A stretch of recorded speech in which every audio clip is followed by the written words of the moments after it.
Herbal life ತಗೊಂಡವ್ರಿಗೆ ಏನೇನಾಗುತ್ತೆ ಗೊತ್ತಾ? ನಿಮ್ಮ life ಹಾಳಾಗುತ್ತೆ, ಬ್ಯೂಟಿ ಡಮರ್ ಆಗುತ್ತೆ. ಇದನ್ನ ತಗೊಂಡ್ರೆ ಲಿವರ್ ಡ್ಯಾಮೇಜ್ ಆಗೋದಂತೂ ಫಿಕ್ಸ್.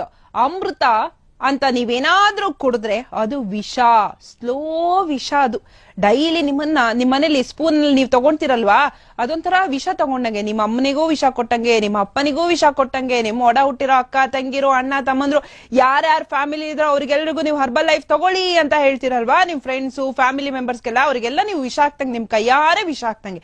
ಎಷ್ಟು ಸಲ ಹೇಳಿದ್ರು ಬುದ್ಧಿ ಇಲ್ಲ ನಿಮ್ಗೆ, ಎಷ್ಟು ಜನ ಸತ್ತೋದ್ರು ನಿಮಗ್ ಬುದ್ಧಿ ಅಂತೂ ಬರ್ಲೇ ಇಲ್ಲ ಬಿಡಿ. Herbal life, herbal life, herbal life. Herbal ಲೈಫ್ಗೆ ಯಾವುದೇ ಮೆಡಿಕಲ್ ರೆಕಗ್ನೇಷನ್ ಇಲ್ವೇ ಇಲ್ಲ. ಹರ್ಬಲ್ ಲೈಫ್ ಉತ್ಪನ್ನಗಳಲ್ಲಿ ಹೆಚ್ಚಿರೋದೇ ಸಕ್ಕರೆ ಅಂಶ.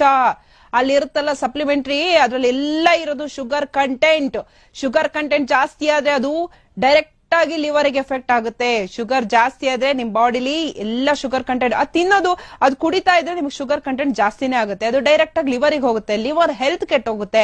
ಆ ಲಿವರ್ ಹೆಲ್ತ್ ಕೆಟ್ಟೋಗೋದ್ರಿಂದ ಬೇರೆ ಬೇರೆ ಬೇರೆ ಬೇರೆ ಕಾಯಿಲೆಗಳು ಸ್ಟಾರ್ಟ್ ಆಗುತ್ತೆ. ಅಂತಿಮವಾಗಿ ಕೊನೆಯದಾಗಿ ನೀವು ತಗೊಂಡಿರ್ತೀರಾ ಹರ್ಬಲ್ ಲೈಫ್, 5 ವರ್ಷನೋ 10 ವರ್ಷನೋ 15 ವರ್ಷನೋ ತಗೊಂತೀರಾ, ಆಮೇಲೆ ಲಿವರ್ ಡಮರ್ ಆಗುತ್ತೆ. ನಿಮ್ ಸಾವು, ನೀವೊಂದ್ 20 ವರ್ಷಕ್ಕೆ ಸಾಯಕ್ಕೆ ನಿಮ್ಮ ಏನಾದ್ರು ಆಯಸ್ಸಿದ್ರೆ 10 ವರ್ಷಕ್ಕೆ ಸತ್ತೋಗ್ತೀರಾ. ಸೊ ನಿಮ್ಮ ಸಾವನ್ನ ನೀವೇ ಕೈಯಾರೆ ವೆಲ್ಕಮ್ ಮಾಡ್ಕೊಂತೀರಾ. ಇದು ಸಿಕ್ಕಾಬಟ್ಟೆ danger danger danger. Herbal life ಅಂತ ನೀವೇನಾದ್ರೂ ಅನ್ಕೊಂಡ್ರೆ ನಿಮ್ಮ ಸಾವನ್ನ ನೀವೇ ಬರ್ದಿಟ್ಕೊಳ್ಳಿ. ಹರ್ಬಲ್ ಲೈಫ್ ತಗೊಂಡೋರೆ ನಿಮ್ಮ ಸಾವು ನಿಮ್ಮ ಕೈಯಲ್ಲಿದೆ.